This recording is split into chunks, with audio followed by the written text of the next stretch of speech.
Hello students, कैसे हो आप लोग? ठीक हो? ओके, तो आज हम साइंस का 12th चैप्टर करने वाले हैं जिसका क्या नाम है? Yes, air, water and weather. ठीक है, तो सब रेडी हैं? ओके बच्चों, हम जानते हैं कि अर्थ ही एकमात्र ऐसा प्लैनेट है पूरे सोलर सिस्टम में जिसके ऊपर लाइफ रहती है। ठीक है, और अगर आप डे टू डे बेसिस पे देखें तो कभी हमें इतनी गर्मी लगती है, कभी ठंड लगती है, कभी नॉर्मल लगता है ना, कभी बारिश आ जाती है, कभी चिपचिपा सा लगता है। तो ये सब क्यों हो रहा है ना? क्योंकि कंडीशन क्या है अर्थ के ऊपर? बदल रही है, रोज बदल रही है। और इस कंडीशन का बदलना एक पर्टिकुलर जगह के ऊपर, एक पर्टिकुलर टाइम के ऊपर ही, उसे हम क्या कहते हैं? वेदर कहते हैं। ठीक है, तो वेदर क्या है? वेदर कंडीशन है आपके एटमॉस्फेयर की, है ना, जो आपका वातावरण है आसपास, इसकी क्या कंडीशन है। आज हवा चल रही है, नहीं चल रही है, कितना पानी है, कितनी धूप है, यही सब क्या होता है? आपका वेदर होता है। और ये टाइम टू टाइम क्या होता है? चेंज होता है। और इसके जो मेन दो चीजें हैं वो है बेटा टेम्परेचर। ठीक है, एक तो है टेम्परेचर जो फैक्टर है, और दूसरा है विंड। क्या है? विंड। तो इन दोनों की वजह से हमारा मेजर वेदर चेंज होता है। ठीक है, ओके स्टूडेंट, अब बात आती है कुछ सस्टेनेबल डेवलपमेंट गोल्स हैं। ये क्या हैं? हमें 2030 तक, ठीक है, 2030 तक हमें ये सारे गोल्स को फुलफिल करना है। जैसे कि हमें अच्छा खाना खाना है, हमें शांति बनाए रखनी है, ठीक है, और हमें हर किसी को अच्छे से ट्रीट करना है, बराबर ट्रीट करना है। ठीक है, हमें क्लाइमेट पे काम करना है, अपने समुद्र को बचाना है। तो छोटी छोटी चीजें हमारी लाइफ की, इनको हमको बदलनी पड़ेगी। ठीक है, और ताकि एक अर्थ जो है, जो हमारी धरती है, वो एक अच्छा प्लेनेट बन पाए। तो आई होप आप सारे बच्चे ये चीजें करेंगे। ओके, आगे चलते हैं। फिर बोला है कि जो वेदर की कंडीशन है वो बच्चों डिपेंड करेगी हमारी एयर पे। किस किस पे? एयर पे। ठीक है, हवा कैसी है, बादल है कि नहीं है आज, ठीक है, और बारिश कितनी हुई है, और सूरज पे। इन सब की वजह से आपका वेदर कहीं ना कहीं डिफाइन होगा। फिर है कि इन सब में से भी कौन सबसे ज्यादा इंपॉर्टेंट है? वो है हमारे सन, हमारे सूरज। क्योंकि सूरज की हीट ही है जो क्या करती है? एयर को मूव करवाती है। ठीक है, सूरज की गर्मी से ही पानी इवेपोरेट होता है तो बादल बनते हैं, उसकी हीट से ही पानी और इवेपोरेट होता है तो बादल जो है वो फट जाते हैं और बारिश होती है। तो जो सन है बच्चों, हमारा सूरज है, वो एक मेजर रोल प्ले करता है किसके ऊपर? हमारे वेदर के ऊपर। ठीक है, ओके, तो देखते हैं कैसे। पहली चीज है revolution of the earth around the sun. ठीक है, आपका सन है यहाँ, आपकी अर्थ है यहाँ। हमने पढ़ा था रोटेशन एंड रेवोल्यूशन, अपनी जगह पे घूमना रोटेशन, और सूरज के आसपास घूमना रेवोल्यूशन। ठीक है, अब ये अर्थ क्या कर रही है? खुद तो घूम रही है, साथ साथ में ये क्या कर रही है? सूरज के आसपास भी घूम रही है। तो अगर हमारी अर्थ इस तरह से है तो एक साइड इंडिया है, एक साइड अमेरिका है। ठीक है, तो अगर मैं घूमती हूं तो सूरज की किरण मुझ पे एक साइड ही तो पड़ेगी ना, तो पीछे साइड क्या हो जाएगा? अंधेरा हो जाएगा। समझते हो इस बात को? अगर यहां मेरे ऊपर धूप पड़ी तो यहां हीट आ रही है, सूरज की लाइट आ रही है, पीछे वाली साइड नहीं आ रही है, तो यहां क्या होगी? गर्मी होगी, उजाला होगा, और पीछे वाली साइड ठंडी होगी और अंधेरा होगा। समझ रहे हो इस चीज को? यस, तो इसकी ही वजह से ये होता है कि अर्थ का एक साइड तो गर्म रहता है और दूसरी साइड ठंडा रहता है। ठीक है, और मैं अगर कहूं कि इसकी वजह से ही हमारी जो अर्थ में अलग अलग देश हैं ना, अलग अलग कंट्रीज हैं, वो ठंड गर्म को अलग अलग टाइम पे एक्सपीरियंस करती हैं।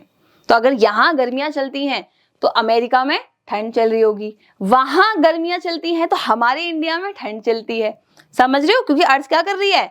सन के अराउंड घूम रही है, और सन की हीट यहां पड़ती है, फिर घूम के पीछे पड़ती है, तो इसकी वजह से। ठीक है, ओके, फिर है रेज ऑफ द सन।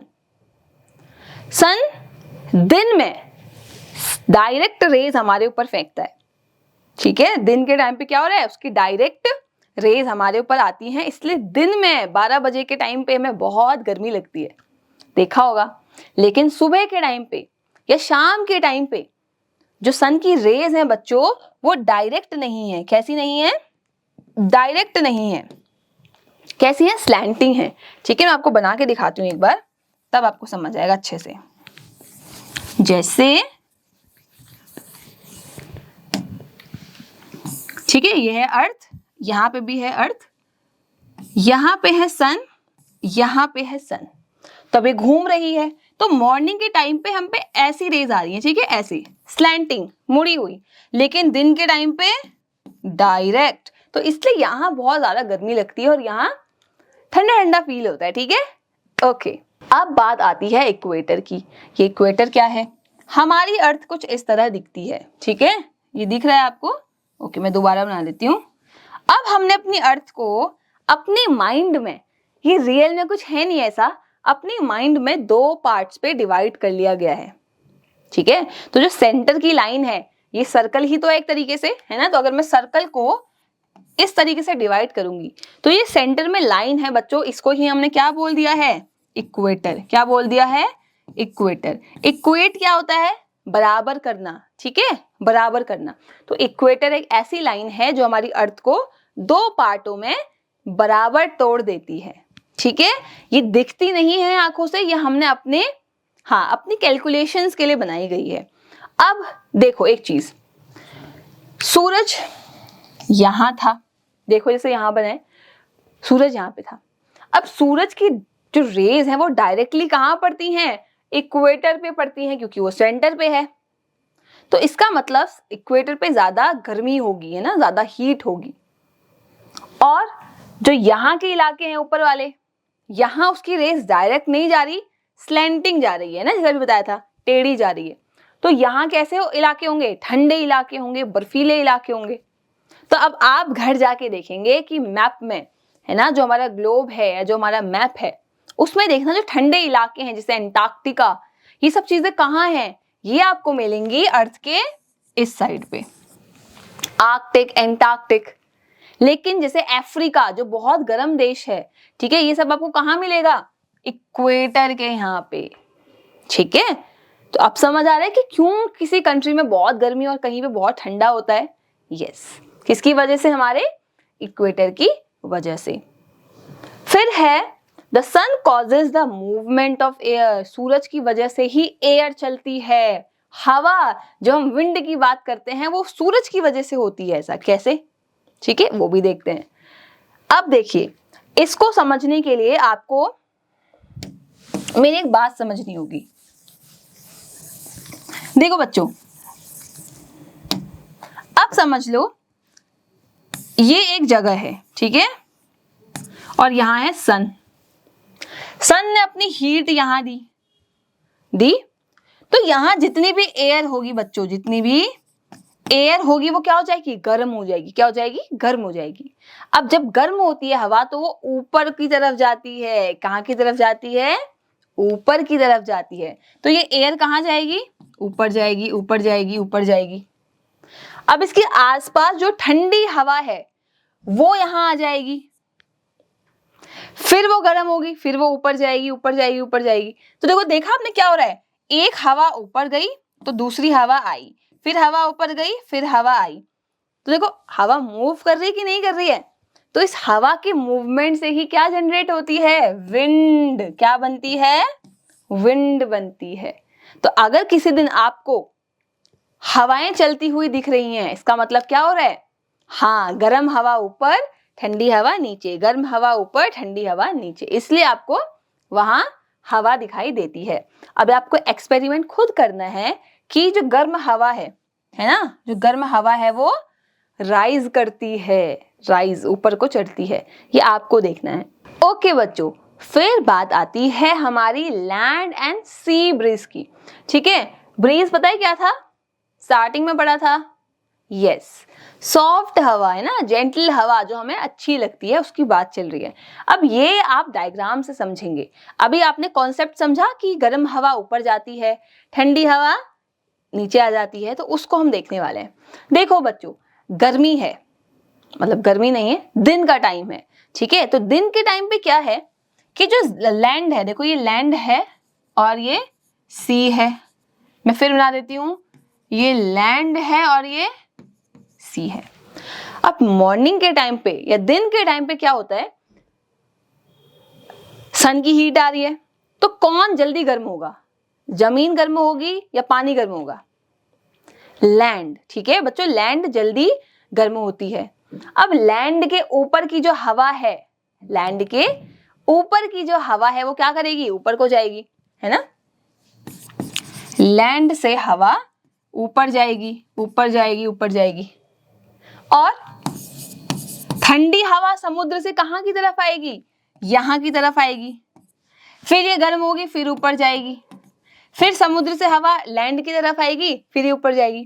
तो जब सी से हवा लैंड की तरफ आती है, क्यों, क्योंकि लैंड पहले गर्म हो चुकी है, ठीक है, तो इसको बोलते हैं सी ब्रीज। क्या बोलते हैं, सी ब्रीज।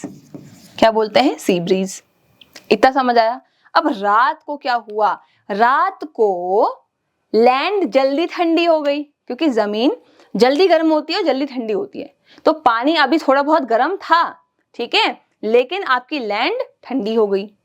इसका मतलब अब समुद्र के ऊपर की जो हवा है वो ऊपर को जाएगी, तो अब यहां की हवा ऊपर को जा रही है, ऊपर को जा रही है गर्म होके, तो जो लैंड की ठंडी हवा है वो कहां जाएगी, समुद्र की तरफ जाएगी, समझ रहे हो। फिर समुद्र की हवा ऊपर को, लैंड की हवा समुद्र की तरफ। अब उल्टा हो गया, अब लैंड से एयर कहां जा रही है, सी की तरफ, और पहले कहां जा रही थी, सी से लैंड की तरफ, तो उसको सी ब्रीज कह रहे थे। तो अब जब लैंड से सी की तरफ जाएगी तो क्या बोलेंगे, लैंड ब्रीज बोलेंगे। क्या कहेंगे, लैंड ब्रीज। समझ आया, ओके, रटना नहीं है, कोई बहुत ज्यादा कठिन कॉन्सेप्ट नहीं है, ठीक है, सिंपल सा है कि हवा गर्म होती है तो ऊपर जाती है और उसकी जगह ठंडी हवा आती है, तो जहां से हवा आएगी उसका नाम उसी नाम पे पड़ जाएगा, ठीक है, ओके। फिर है कि 70% से ज्यादा हमारी जो अर्थ है वो वाटर से बनी है, आप लोगों को पता है, लेकिन बहुत थोड़ा सा पार्ट है जिसको हम यूज कर सकते हैं, बाकी जितना भी पानी है, ठीक है, वो सब खारा पानी है, नमक वाला पानी है, आप उसको पीने के लिए या किसी काम के लिए यूज नहीं कर सकते, ठीक है, ओके। फिर बात आती है movement of water on the अर्थ। जो अर्थ है इस पे पानी कैसे मूव करता है। अगर मैं बात करूं कि आप छत पे कपड़े सुखाते हो, देखा होगा ना, गीले कपड़े हम डालते हैं, थोड़ी देर बाद सूख जाते हैं, ठीक है, या हम पोछा लगाते हैं अपने घर पे, देखा होगा, थोड़ी देर बाद कमरा सूख जाता है। तो ऐसा कैसे होता है, ये पानी कहाँ चला गया, जो कपड़ों के अंदर पानी था ये कहाँ गया, ये सोचिए, ठीक है। या मैं बोलूं जो हर जगह बारिश आती है, देखा होगा आपने, बारिश आती है, ये पानी ऊपर से कैसे आ रहा है, हमारे यहाँ तो पानी नल से आता है ना, तो ये हवा से पानी कैसे आ रहा है, किसी ने सोचा नहीं कभी। यस, ये सब किसकी वजह से होता है, हमारे इस वेदर, सन, है ना, विंड की वजह से हो रहा है, तो इसी को तो हम पढ़ रहे हैं, ओके। अब बात आती है हमारे इवेपोरेशन की। क्या है इवेपोरेशन, ये क्या होता है, जब भी सूरज की गर्मी की वजह से, ठीक है, सन की हीट की वजह से आपका पानी किस में कन्वर्ट हो जाता है, वेपर में कन्वर्ट हो जाता है, तो पानी लिक्विड स्टेट से गैस स्टेज में कन्वर्ट हो गया, इस प्रोसेस को क्या कहेंगे हम, इवेपोरेशन कहेंगे। इवेपोरेशन, वेपर, देखो नाम में ही है कि वेपर्स बन रही हैं, किससे, लिक्विड से। और आपको पता होना चाहिए जो वाटर है बच्चे, वो तीनों फॉर्म में होता है ना, हम कितनी बार पढ़ चुके हैं, सॉलिड में भी, लिक्विड में भी, गैस में भी। तो इसमें क्या हुआ, वो लिक्विड से गैस में कन्वर्ट हो गया, किसमें, इवेपोरेशन में, ठीक है ना। हमने देखा भी है कि अगर हम बर्ड्स के लिए छत पे पानी रखते हैं, कौन कौन बच्चा है जो चिड़िया के लिए पानी रखता है, बताइए, सबको रखना है, ठीक है। आप किसी भी कंटेनर में या मिट्टी का जो बर्तन आता है उसको छत में रखना ताकि बर्ड्स पानी पी पाए। लेकिन आप देखते हो कि जैसे ही 1-2 घंटे होते हैं सारा पानी कम हो जाता है ना, क्यों, क्योंकि सन की हीट पानी में पड़ रही है और पानी लिक्विड से वेपर बन रहा है, तो वो उड़ रहा है, ठीक है, इसलिए पानी गायब हो जाता है बहुत बार। और आप करके भी देख सकते हो, आप हल्का सा पानी लेना प्लेट में और उसको हाँ दिन के टाइम पे आफ्टरनून में रख देना बाहर, और देखोगे सारा पानी उड़ जाएगा इवेपोरेशन की वजह से। और हमारे एटमॉस्फेयर में जब बहुत सारा पानी वेपर बन जाता है, क्या बन जाता है, वेपर, तो जब बहुत सारा वाटर बन जाता है एयर में जाके वाटर वेपर, तो अब क्या होगा, सोचो क्या होगा, पूरे एयर में जो पानी है उसकी छोटी छोटी हाँ गैसेस प्रेजेंट रहेंगी, मतलब गैस फॉर्म में पानी प्रेजेंट रहेगा, तो चिपचिपापन रहेगा, मतलब वेदर ह्यूमिड हो गया है। क्या हो गया है, ह्यूमिड हो गया है। हम बोलते हैं ना उमस हो रही है, आज बहुत पसीना आ रहा है, चिपचिपा सा फील हो रहा है, इसलिए क्योंकि पानी मतलब एयर में वाटर वेपर बहुत ज्यादा हो चुकी है, ठीक है, ओके। अब आती है कंडेंसेशन। ये कंडेंसेशन क्या है, इसका उल्टा, इवेपोरेशन का अपोजिट। कैसे, मतलब यहां मैम वाटर वेपर किस में कन्वर्ट हो रही हैं, लिक्विड वाटर में। वेरी गुड, ठीक है। या खुद करके देखना कि आप किसी पैन में, ठीक है, किसी कंटेनर में पानी को बॉईल करना। अब आपने पानी को बॉईल किया तो पानी क्या कर रहा होगा, वेपर बना रहा होगा, उस पर आप ढक्कन रख देना, एक लिड रख देना, ठीक है, जैसे यहाँ दिखा रहे हैं, ढक्कन रख देना। और जैसे ही आप देखोगे खोल के तो सारा लिड के ऊपर क्या होंगी, पानी की ड्रॉपलेट्स होंगी। तो ये ड्रॉपलेट्स पानी मतलब लिड के ऊपर कैसे आई, हाँ, जो वेपर बन रही थी, जो ऊपर भाग रही थी, उसको आपने रोक दिया, और जैसे ही रोका तो वो किस में कन्वर्ट हो गई, वापस से लिक्विड में कन्वर्ट हो गई। तो इस कन्वर्जन को ही हम क्या कहेंगे, कंडेंसेशन कहेंगे। और बच्चों इसकी ही वजह से क्लाउड्स बनते हैं। क्या बनते हैं, क्लाउड्स बनते हैं। तो पानी समुद्र से उड़ के गया हवा में, ठीक है, हवा में बना क्लाउड बनाया। अब क्लाउड का जो वेपर है, ठीक है, जो क्लाउड में इतनी वेपर थी, ये वापस से कन्वर्ट हो जाती है लिक्विड में, और उसी को हम क्या बोलते हैं, बारिश बोलते हैं, रेन बोलते हैं, ठीक है। इसको भी हम आगे भी पढ़ेंगे, ओके। अब रेन की बात आई ही है तो एक चीज और है कि जिन एरियाज में बारिश नहीं होती है तो हम क्या करें, वहां नकली क्लाउड्स बना दो, आर्टिफिशियल तरीके से क्लाउड्स बना दो, क्योंकि बारिश तो क्लाउड ही करेंगे। तो ऐसे प्रोसेस को जहां हम आर्टिफिशियली रेन करते हैं, है ना, बादल बनाते हैं और वो बादल फट के बारिश करते हैं, इसको बोलते हैं हम क्लाउड सीडिंग। क्या बोलते हैं, क्लाउड सीडिंग। मतलब हमने क्लाउड के लिए एक तरीके से सीड रख दिया हवा में ताकि वो बारिश करे, ठीक है, ओके। अब बोला है कि पानी जब कंडेंस होता है, मतलब गैस से लिक्विड बनाता है, तो वो अलग अलग तरीके से करता है, ठीक है, सिर्फ लिक्विड फॉर्म में नहीं होते, वो अलग अलग फॉर्म में होते हैं, उसको देखते हैं।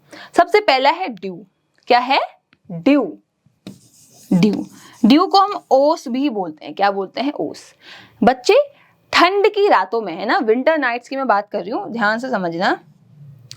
विंटर नाइट्स में क्या होता है कि आपका जो वाटर वेपर होता है हवा में, ठीक है, वो रात में प्लांट्स के ऊपर, है ना, पत्तों के ऊपर, घासों के ऊपर कंडेंस हो जाता है, मतलब वाटर वेपर लिक्विड बन जाती है। और आप सुबह जैसे ही उठ के देखते हो तो सारी आपकी घास या सब गीली गीली होती है ना। देखा होगा मॉर्निंग में आप पार्क्स में जाते हो, आप बैठते हो तो देखते हो आप गीले हो गए, क्यों, क्योंकि हाँ वहां जो घासें हैं उसके ऊपर ड्यू जम गई है, ड्यू। तो देखो ये पानी इसके ऊपर कहां से आया, ये उसके आसपास जो एयर थी, जो वाटर वेपर थी, वो कंडेंस होके लिक्विड बन गई, ठीक है, ओके। फिर है फ्रॉस्ट। अब बहुत ठंडा इलाका है तो वहां ड्यू तो बनी, लेकिन ठंड होने की वजह से यही ओस या यही ड्यू बर्फ में कन्वर्ट हो गई, देखो, है ना। तो जब हमारी ड्यू बर्फ में कन्वर्ट हो जाती है तो उसी को क्या बोलते हैं, फ्रॉस्ट बोलते हैं। क्या बोलते हैं, फ्रॉस्ट बोलते हैं। और फ्रॉस्ट अच्छी नहीं होती है, फ्रॉस्ट क्या करती है, सारी क्रॉप्स खराब कर देती है ना। खुद सोचो आपकी बॉडी पे अगर मैं बर्फ चिपका दूं तो आप कितने दिन तक रह पाओगे, है ना। उसी तरीके से प्लांट भी क्या होता है, मर जाते हैं अगर बहुत ज्यादा बर्फ उनके ऊपर चिपकी रहती है तो।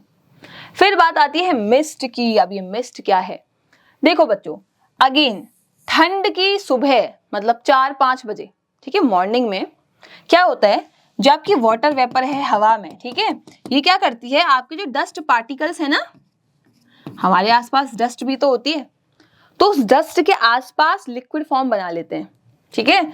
इस डस्ट के आसपास वाटर वेपर चिपक गई, तो यही जो बनाता है वो होता है हमारा मिस्ट। क्या होता है, मिस्ट। और ये आपको मॉर्निंग में ही दिखेगा, ठीक है, ठंड की मॉर्निंग में ही आपको ये दिखता है। अब फॉग क्या है, देखो जो फॉग क्या है, जब बादल बहुत नीचे लेवल पे आ जाते हैं, मतलब हमारे सीधे हमारे आसपास आ जाते हैं, तो हमें कुछ दिखाई नहीं देता, वाइट वाइट देखा होगा ना आपने ठंड में, कि आप जाते हो स्कूल तो कुछ दिखाई नहीं देता, हर जगह सफेद सफेद बादल है, उसी को फॉग बोलते हैं। क्या बोलते हैं, फॉग बोलते हैं, ठीक है। अब इसी से कनेक्टेड एक चीज है, वो है स्मॉग। क्या है, स्मॉग। जब फॉग के साथ साथ स्मोक भी आ जाता है, स्मोक कहां से आएगा, धुआं कहां से आएगा, व्हीकल से आएगा, जो भी हम कार बसेस ये सब यूज करते हैं यहां से आएगा, है ना। तो सिटीज में मेजरली ये होता है कि जो आपका फॉग है वो आपके धुएं के साथ मिल जाता है, उसकी वजह से क्या होता है, हाँ, हमें सांस लेने में दिक्कत होती है, हमें कुछ दिखाई नहीं देता, आंखों में इश्यूज होते हैं, तो इसको स्मोक बोलते हैं, ठीक है। और जहां ज्यादा स्मोक है इसका मतलब वहां पोल्यूशन भी बहुत ज्यादा है, ठीक। Okay, then comes snow. क्या आते हैं, स्नो। तो बहुत ज्यादा पहाड़ी इलाकों में जहां बर्फ पड़ती है, देखो ना, सुना होगा आपने कि पहाड़ी इलाकों में बर्फ पड़ती है, क्यों, क्योंकि वहां टेम्परेचर बहुत ज्यादा कम है, कम है मतलब हाँ ठंडा है वहां पे, है ना, गर्मी वहां नहीं है, उसकी वजह से पानी जो होता है, जो वाटर वेपर है, वो किस में कन्वर्ट हो जाती है, आइस के क्रिस्टल्स में। किस में, आइस के क्रिस्टल्स में। तो जो ऊपर भाप थी पानी की वो बर्फ बन गई, अब वो वही बर्फ भारी हो गई तो वो हवा में नहीं रह सकती, तो वो कहाँ गिरेगी, ग्रेविटी की वजह से। यस, ग्रेविटी की वजह से वो नीचे की तरफ गिरेगी, तो उसी को हम क्या बोलते हैं, स्नो। कि वाओ स्नोफॉल हो रहा है, देखा होगा ना आपने। यस, तो वही हमारी स्नो है। अब बात करते हैं प्रेसिपिटेशन की, ठीक है। अब प्रेसिपिटेशन क्या है, देखो, पानी ऊपर गया, पानी ऊपर गया, वेपर्स बनाए, ठीक है। ये वेपर्स इकट्ठा हुई, इन्होंने क्लाउड बनाए। क्या बनाए, क्लाउड बनाए। अब इतनी वेपर्स हो गई, इतनी वेपर्स हो गई कि अब क्लाउड उसको नहीं पकड़ सकता, ठीक है। या टेम्परेचर ठंडा हो गया तो क्लाउड उसको नहीं पकड़ सकता, तो वो क्या करता है, फट जाता है, क्लाउड फट जाता है। अब यही जितने भी वेपर्स थे जब ये नीचे आते हैं तो ये क्या फॉर्म में आते हैं, लिक्विड फॉर्म में आते हैं, ठीक है। तो मैं यही बोलूं कि जब क्लाउड्स के अंदर बहुत सारा कंडेंस्ड वाटर आ जाता है, ठीक है, पानी वाला, मतलब पानी की फॉर्म में वाटर आ गया, ठीक है, तो क्या होगा, इतना भारी हो जाएगा क्लाउड, तो वो अपने अंदर अब पानी नहीं रख सकता, तो वो क्या करेगा, बर्स्ट हो जाएगा, फट जाएगा। तो सारी पानी की ड्रॉप्स ग्रेविटी की वजह से नीचे टपकने लग जाएंगी और हम बोलते हैं बारिश हो गई, बारिश हो गई, ठीक है। तो इसको बोलेंगे प्रेसिपिटेशन। क्या बोलते हैं, प्रेसिपिटेशन। देख लो इसकी स्पेलिंग, प्रेसिपिटेशन, ठीक है, प्रेसिपिटेशन। अब प्रेसिपिटेशन भी बहुत तरीके से होता है, ठीक है। वो कैसे कैसे देखते हैं। पहला है रेन, जो आपकी नॉर्मल आप बारिश देखते हो, ठीक। फिर है स्लीट। क्या है, स्लीट। अब ये क्या है, और फिर है हेल, ठीक है। ये तीनों हम पढ़ने वाले हैं आगे। देखो बच्चों, रेन क्या है, जब पानी की ड्रॉपलेट्स क्लाउड्स के थ्रू नीचे गिरती हैं, उसी को हमने क्या बोल दिया, रेन बोल दिया। ये रेन कहाँ आती है, हमारे ग्राउंड पे आती है। क्यों आई, क्योंकि पानी के ड्रॉपलेट्स भारी हैं, वो नीचे गिरेंगे, इसलिए आई। अब स्लीट क्या है, जब आपके यही पानी की बूंद है ना, पानी की बूंदें एयर की ठंडक की वजह से, मतलब एयर ठंडी है ना आपकी, तो एयर की ठंडक की वजह से वो बर्फ में कन्वर्ट हो जाती है। सोचो हवा में ही पानी आपका बर्फ में कन्वर्ट हो रहा है, वाओ। तो इसी को हम क्या बोलते हैं, स्लीट बोलते हैं। क्या बोलते हैं, स्लीट बोलते हैं, ठीक है। फिर बात आती है हेल की। अब ये हेल क्या है, जब बहुत बिजली कड़कती है, बहुत तेज बारिश आती है, तो आपकी जो स्लीट्स होती हैं बच्चों, ठीक है, जो स्लीट्स होती हैं ये इकट्ठा होके कुछ ऐसा गोला बना लेती हैं।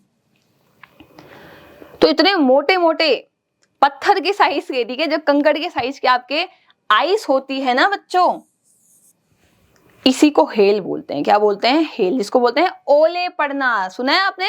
ओले पड़ते हैं। हाँ, और अगर आप खड़े रहोगे ना उसके ऊपर तो आपको चोट भी लग सकती है, इतनी तेज वो होते हैं, मतलब इतने शार्प होते हैं कि हमें लग भी सकते हैं। ठीक, इसलिए बहुत बार ये होता है कि जितनी भी क्रॉप्स होती है ना बच्चों हमारे खेतों में, वो खराब हो जाती है, क्योंकि इतनी तेज अगर आप प्लांट को ऊपर कुछ मारोगे तो वो तो मर जाएगा, है ना। तो किसानों के लिए, फार्मर्स के लिए हेल जो है वो अच्छा नहीं है।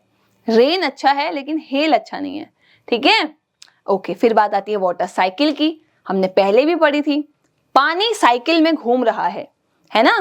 पहले समुद्र में हीट हो रहा है सूरज की गर्मी की वजह से, तो हवा में उड़ रहा है, इवेपोरेशन हो रहा है, देखो इवेपोरेशन हो रहा है।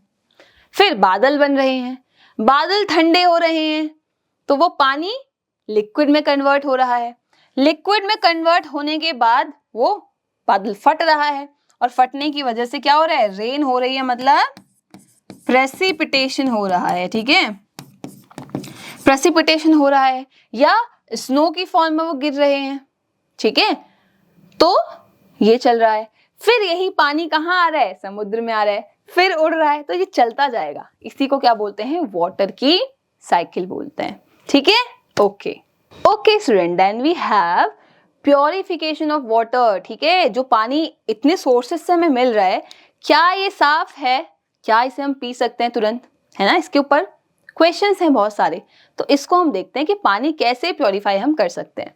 पहले बोला है कि जो रेन वाटर है, बारिश का पानी है, वो प्योरेस्ट फॉर्म ऑफ वाटर है, ठीक है। क्योंकि आपको पता होगा पानी को हम बॉईल करके पीते हैं, है ना, तो वो साफ होता है। तो जो समुद्र का पानी है वो भी तो एक तरीके से बॉईल होके हवा में गया है, इसका मतलब वो साफ पानी है, ठीक है। तो उसमें कोई सब्सटेंस जो है वो डिसॉल्व नहीं होते, तो वो अच्छा पानी माना जाता है। अब ये पानी बारिश की फॉर्म में नीचे आया, जमीन के थ्रू गया। भाई जमीन में तो कितनी सारी गंदगी है, पत्थर है, रेत है, कंकड़ है, तो जब पानी इनके थ्रू जाएगा तो वो भी थोड़ा गंदा तो हो जाएगा, है ना। आप मानते हो इस चीज को? ठीक है। तो पानी अगर मैं किसी नदी से लेती हूँ, किसी तालाब से लेती हूँ, किसी कुएं से लेती हूँ, तो बच्चे ये पीने लायक नहीं है, आप इसको तुरंत पी नहीं सकते, ठीक है। दो हम लोग पी लेते हैं, बट ऐसे नहीं पीना चाहिए, हमारे हेल्थ के लिए अच्छा नहीं है। तो अब हम जितनी भी इम्प्योरिटीज हैं कैसे निकालें?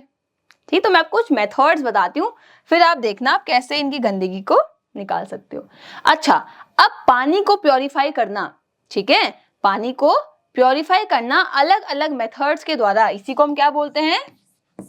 प्योरीफिकेशन। क्या कहते हैं? प्योरीफिकेशन, सिंपल सा नाम है। ओके, ठीक। चलिए अब मैम ये क्या है? Sedimentation, decantation. देखो डरना नहीं है, आप लोग एक काम करो, एक जग लो, एक ग्लास लो, कुछ भी लो, ठीक है।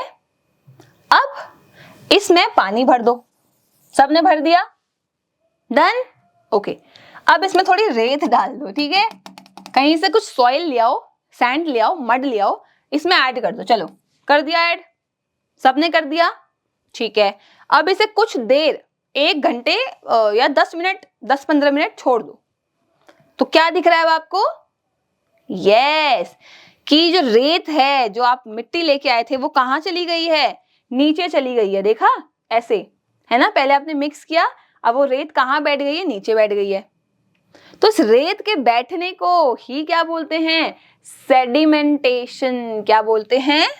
सेडिमेंटेशन, सेडिमेंटेशन, ठीक है, समझ आया? मड के नीचे बैठने को क्या बोला है? सेडिमेंटेशन बोला है, ठीक है। अब मैम डिकेंटेशन क्या होता है? देखो, अब जो ये पानी है ना आपके पास, ये वाला, इसको क्या करो, धीरे से उठाओ, धीरे से, और दूसरा ग्लास लेके आओ और उसमें लौटा दो, धीरे धीरे धीरे धीरे।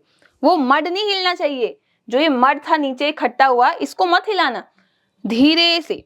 तो अब आपने जो पानी निकाला, साफ पानी, उसे हम क्या कहेंगे? इस प्रोसेस को डिकेंटेशन कहेंगे। क्या कहेंगे? डिकेंटेशन। तो जब आप सेडिमेंटेड वाटर को ध्यान से क्या करते हो? ट्रांसफर करते हो, ताकि आपको साफ पानी मिले, तो इस प्रोसेस को क्या बोलते हैं? डिकेंटेशन। क्या बोलते हैं? डिकेंटेशन। ठीक है। अब आप बोलोगे मैम ये पानी के साफ होगा? नहीं, क्योंकि जब आप उसको पकड़ रहे थे तो कहीं ना कहीं थोड़ा वो, ठीक है, वो हिल रहा होगा, तो उसकी वजह से क्या होगा, जो पानी है इसके अंदर भी थोड़ी बहुत मिट्टी तो आ गई होगी, तो बहुत ज्यादा प्योर नहीं है ये पीने के लिए, इसको पीना मत शुरू कर देना। ठीक है, ये मैं आपको सिर्फ समझाने के लिए कर रही थी। फिर बात आती है फिल्ट्रेशन की, है ना। एक तो फिल्ट्रेशन पहले हुआ करते थे कि हम फिल्टर पेपर का यूज करते थे, या हम यूज करते थे किसी कपड़े का, है ना। कौन सा कपड़ा है? मसलिन क्लॉथ है, मसलिन का एक कपड़ा आता था, हम उसको यूज करते थे, उसके ऊपर पानी डालते थे तो साफ पानी नीचे आ जाता था। लेकिन अब हम क्या यूज करते हैं? हम आरओ यूज करते हैं, देखा होगा सब लोगों ने, यस, है ना, प्योरीफायर्स यूज करते हैं। तो ये अब के मेथड्स हैं। फिर है आपका क्लोरीनेशन। क्लोरीनेशन तो मैं भी बहुत करती हूँ। क्लोरीन की टैबलेट्स आती है, ठीक है, पैकेट में छोटी छोटी ऐसे टैबलेट्स आती हैं आपकी। इस टैबलेट को आप पानी में डाल दो, ठीक है, और मिक्स होने दो, फिर आप पियो तो पानी साफ है, क्योंकि क्लोरीन ने सारे जर्म्स को मार दिया है। ठीक है, तो इस प्रोसेस को क्या कहेंगे? क्लोरीनेशन, मतलब क्लोरीन की टैबलेट्स का यूज करना, क्लोरीनेशन। फिर है बॉइलिंग, है ना, बहुत कॉमन मेथड, कि जो भी गंदा पानी है उसको कम से कम 10 मिनट के लिए आप क्या करो? बॉईल करो। ठीक है, फिर इसको क्या करो? ठंडा होने दो। अब ठंडा होने के बाद आप उसको यूज कर सकते हो। ठीक है, then now we have exercises. इसको करते हैं। Water changes into water vapour, तो पानी वेपर्स में चेंज हो रहा है, क्या प्रोसेस था? Very good, evaporation. ठीक है, इसमें से कौन सा ठंडा होता है देन आफ्टरनून? मतलब दिन तो बहुत गर्मी लगती है, तो मॉर्निंग और इवनिंग क्या दोनों आफ्टरनून के कंपैरिजन में आपको सही लगते हैं, ठंडे लगते हैं? यस, है ना, दोनों ही ठंडे होते हैं। एक सेकेंड, ये रेड से होना चाहिए। ड्यू इज फॉर्म्ड, ओस कब बन रही थी? अभी हमने पढ़ा था, yes, winter nights, winter nights. Water cycle involve, water cycle में क्या था? इवेपोरेशन, कंडेंसेशन, इवेपोरेशन, कंडेंसेशन, तो दोनों ही प्रोसेस हैं। The process of settling down heavy insoluble particles, impurities, जो अभी आप कर रहे थे, आपने क्या की? वो मिट्टी थी, वो इम्प्योरिटीज थी, वो हैवी थी, वो इनसॉल्युबल थी, मतलब पानी के साथ वो मिक्स नहीं हो सकती कभी भी, तो आपने उसको क्या करा? नीचे सेटल करा दिया। इस प्रोसेस को क्या बोला था? Very good, sedimentation. ठीक है, फिर है filling the blanks. The sun rays fall directly on the earth थी मैम, बीच में इक्वेटर था, डायरेक्ट रेज आ रही थी, यस, तो equator. Dash is the purest form of water, सबसे अच्छा पानी किसे माना गया है? रेन वाटर को। लेकिन मैं बता दूं बच्चों, ठीक है, ऐसे एरिया जहां पोल्यूशन ज्यादा है, ठीक है, तो वहां जो बारिश आती है वो अच्छी नहीं होती, उसको एसिड रेन कहते हैं। ठीक है, तो पानी पीने लायक नहीं होता है। Dash is formed in high places like mountains, तो पहाड़ों में क्या होता है? स्नो बनती है ना, बर्फ बनती है। The cool air blowing from sea to land, समुद्र से लैंड में आने वाली हवा को क्या कहेंगे? सी ब्रीज, है ना, और इसका अपोजिट लैंड से सी में आने वाली लैंड ब्रीज। कितना आसान है, तो सी ब्रीज। हम किस चीज की टैबलेट्स यूज करते हैं पानी को साफ करने के लिए? अभी बताया मैंने, वेरी गुड, क्लोरीन। ठीक है, then we have true and false. The weather of a place is not affected by winds. अरे नहीं, टेम्परेचर एंड विंड दो फैक्टर थे ना, तो ये तो फॉल्स हो जाएगा। ये कह रहे हैं नहीं, विंड के द्वारा अफेक्ट नहीं होती है, नहीं, ऐसा नहीं होता, होती है वो। Sea breeze can be experienced only during the night. No, morning में हम इसको देख सकते हैं, तो ये फॉल्स है। सन एक इंपॉर्टेंट रोल प्ले करता है वेदर कंडीशन को बदलने में, बिल्कुल सही। ठीक है, true. Change of water vapour, मतलब पानी गैस फॉर्म में है और वो लिक्विड में बन रहा है, तो क्या इसे इवेपोरेशन बोलते हैं? नो, दिस इज कंडेंसेशन, है ना, तो ये फॉल्स है, कंडेंसेशन होता है। वाटर वेपर जब डस्ट पार्टिकल के आसपास कंडेंस हो जाते हैं तो क्या वो मिस्ट बनाते हैं? मिस्ट, बिल्कुल सही, true. Then we have question answers. Define the term weather, weather क्या है आपको डिफाइन करना है। आपको लैंड ब्रीज और सी ब्रीज के बीच का डिफरेंस समझाना है, ठीक है। फिर है इवेपोरेशन एंड कंडेंसेशन क्या होता है, ये समझाइए। डिफाइन वाटर साइकिल, पानी की साइकिल क्या थी और बादल कैसे बनते हैं, ये भी आपको बताना है। Define the process of sedimentation and decantation, अभी करा था आपने खुद, है ना, मिट्टी मिक्स करी, सेटल किया, फिर पानी ट्रांसफर किया, यही सेडिमेंटेशन डिकेंटेशन है। Then comes competency assessment. बच्चों ये काफी फन एक्टिविटीज हैं, तो आप लोग इसको अपने टीचर्स की हेल्प लेके, पेरेंट्स की हेल्प लेके एंड इवन अपनी फ्रेंड्स की हेल्प लेके भी कर सकते हो, ठीक है। तो ये चैप्टर समझ आया? ओके, चीजों को ऑब्जर्व करिए अपने आसपास, तब बहुत मजा आएगा। तो मिलते हैं अपने अगले चैप्टर में, तब तक के लिए बाय बाय।